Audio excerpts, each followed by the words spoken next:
তোমার মাকে গ্রামের বাড়িতে রেখে এসো প্রতীক। এসব ঝামেলা আমার আর ভালো লাগে না। আবার কি হলো মলি? কি আবার হবে? রোজ যা হয়। খাবারটুকুও নিজে খেতে পারেন না তোমার মা। হাত কেঁপে কেঁপে এদিক ওদিক ছড়িয়ে ছিটিয়ে ফেলেন। জল খেতে গিয়ে গ্লাস হাত থেকে ফেলে দেন। সারা ঘর এঁঠোতে জলে একাকার হয়ে যায়।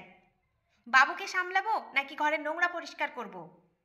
তুমি ওনাকে গ্রামের বাড়িতে রেখে এসো। ওখানে যা পারে করুক। মলি, মাকে এখানে আমি এনেছি চিকিৎসার জন্য। মায়ের চিকিৎসা চলছে। মায়ের বয়স হয়েছে, তার উপর একটা স্ট্রোক হবার পর থেকেই মায়ের হাত দুটো কাঁপে। এখানে ডাক্তার দেখছেন। তুমি যে অভিযোগ করলে, তার জন্য ছেলে হয়ে আমি মাকে বিনা চিকিৎসায় গ্রামের বাড়িতে রেখে আসতে পারি না। তোমার উচিত মাকে খাবার সময় সাহায্য করা। গ্রামের বাড়িতে রেখে আসাটা সমস্যার সমাধান নয়।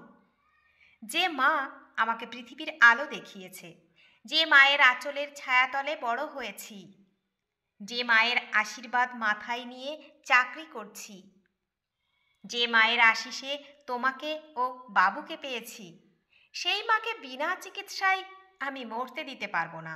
আমাকে ক্ষমা করো মলি। মানে, এসব ঝামেলা পোহাতে গিয়ে যদি আমি মরি, যদি আমার কিছু হয়, তখন বাবুর কি হবে? তোমার কাছে তোমার মা বেশি হলো, আমি আর বাবু কেউ না? মলি, কথায় কথা বাড়ে। আমি যা বলার বলে দিয়েছি। আর হ্যাঁ, 1 মাসের ছুটি নিয়েছি অফিস। কাল সকালেই আমাকে তোমার ওই বাড়ি যেতে হবে। রঞ্জিতের ফোন এসেছিল। আমার বাড়ি যাবে? রঞ্জিতের ফোন? কেন, কি হয়েছে? 3 দিন আগে তোমার মা, মানে আমার শাশুড়ি মা, স্নান করতে গিয়ে কুয়োর পাড়ে পা পিছলে পড়ে গিয়ে হাতের কবজি ভেঙে ফেলেছেন। ওখানকার ডাক্তার বলেছেন যত তাড়াতাড়ি সম্ভব কলকাতার বড় হাসপাতালে দেখাতে। তোমার ভাই আসতো নিয়ে, কিন্তু তার ছেলেটার জ্বর। আমি বললাম তোমার আসার দরকার নেই, আমি মাকে নিয়ে আসব। এরপর ভাবলাম দুজন রুগীকে তুমি সামলাতে পারবে না, তাই বসকে বলে 1 মাসের ছুটি নিলাম।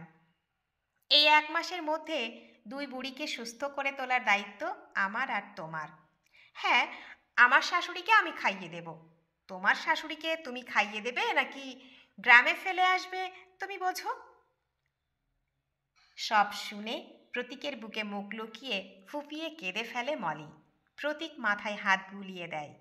হঠাৎই মলি বলে, তুমি টিভি দেখো, আমি মাকে খাইয়ে আসি।